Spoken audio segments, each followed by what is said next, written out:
This is exactly what I do when I get stopped by the police. So we drive down the road, I'm in my car, I'm in my mum's car, brum brum. Police pull me, I find somewhere decent to stop. If I'm on a dual carriageway, I'll wind the window down, acknowledge him, put my hand out, say yeah, I'm seeing you, and I'll do this, keep going. I'm not stopping on a dual carriageway, it's not safe to do so.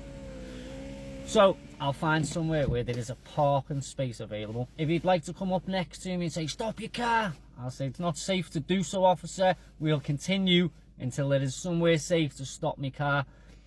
I have had a bit of trouble with this before. They think that you've just got to stop right where you are when you're doing as you're told. Well, sorry, but that's not the case. You stop the car in a safe place. If you don't stop the car in a safe place, it's going to cost you, because if they tow your car, you have to pay for the storage and you have to pay for the recovery. It's about 500 fucking quid to get your car back.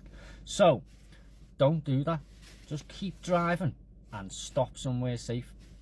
Then they're going to come up to your window and, I don't know, you've got a brake light out, you've got whatever. In that process, they're going to say, I can smell cannabis. What do you do from there? So this is where you've got to be on the ball, because if you're not, they're going to do you. You say, yes, officer, I am a medical cannabis patient. I haven't consumed any cannabis in the vehicle. I am still visually capable of driving. And if you've got a CAN card, you don't need one, produce that or your prescription, and then pull out your bag.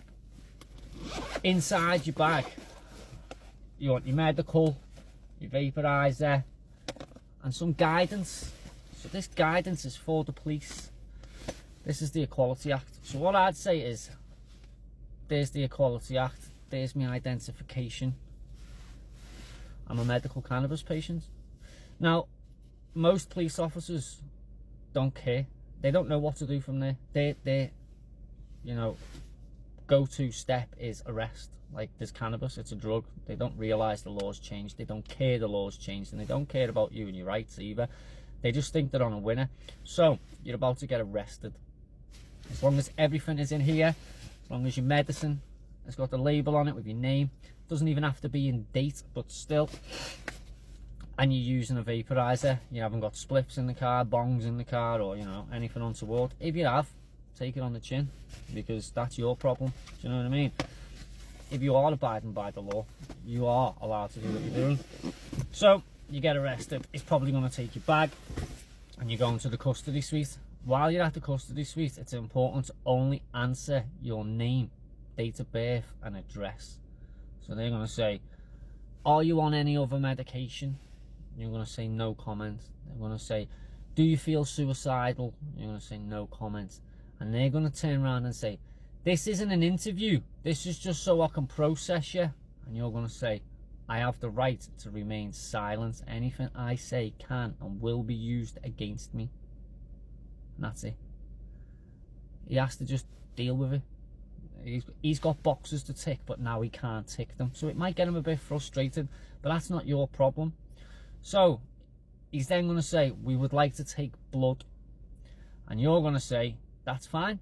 I would like to see a doctor, because as a medical cannabis patient, Section 5 of the Road Traffic Act states that medical cannabis is recognised and I'm entitled to an impairment test by a professional. This is the point where they're going to get a bit... If they refuse you access to the doctor, then you've won your case. You don't need to worry about anything that happens after that, because they're not allowed to abuse you or deny you access to defending yourself, really. So whilst they're not there to help you build a case, they're not allowed to deny you a fair trial. So refusing you access to the doctor is against the law, so you can get your case thrown out. Now, if you see a doctor and the doctor says you are visually impaired, then you will be facing the full force of the law. You'll get banned and all that, you'll have to give blood. But if the doctor says you are not visually impaired, there is no requirement to give blood whatsoever.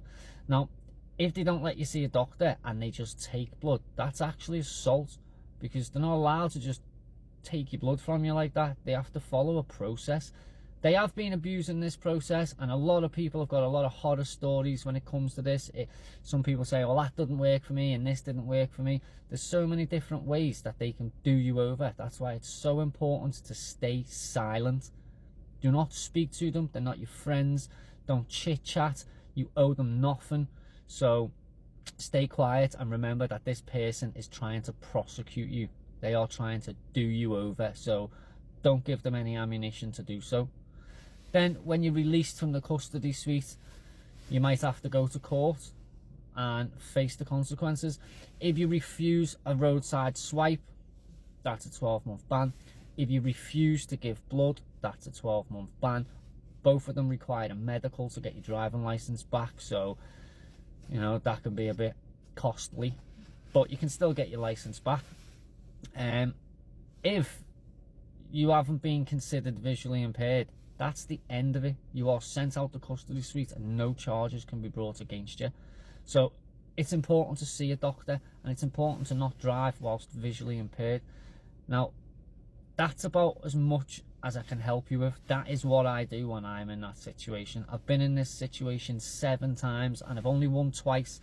5 times, 3 of which I wasn't a patient, and then 2 of which I refused to give a roadside swipe and I refused to give blood. I had to do a medical, and then another time I was trying to figure out what was going on, and I went in there on an information search. I didn't care what was going to happen to me. I just went in there to find out how to represent myself and what I should be doing.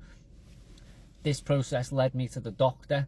The doctor told me that, you know, this has to happen, and that's how I kind of figured it all out. There was nobody there to hold me hand. There was nobody there to help me. The police tried to not let me see a doctor. They believe that if you're over the limit, that's it. That's all they need. And the limit is for everyone. The limit is not for everyone, and it's only for non-prescribed people.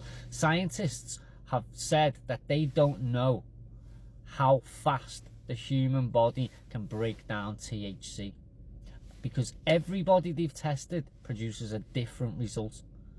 So the scientific evidence suggests that what gets me high might not get you high, which means you're not breaking the law if you operate your vehicle with the same amount of cannabis in as me, and I would be breaking the law because I'm visually impaired, I'm high.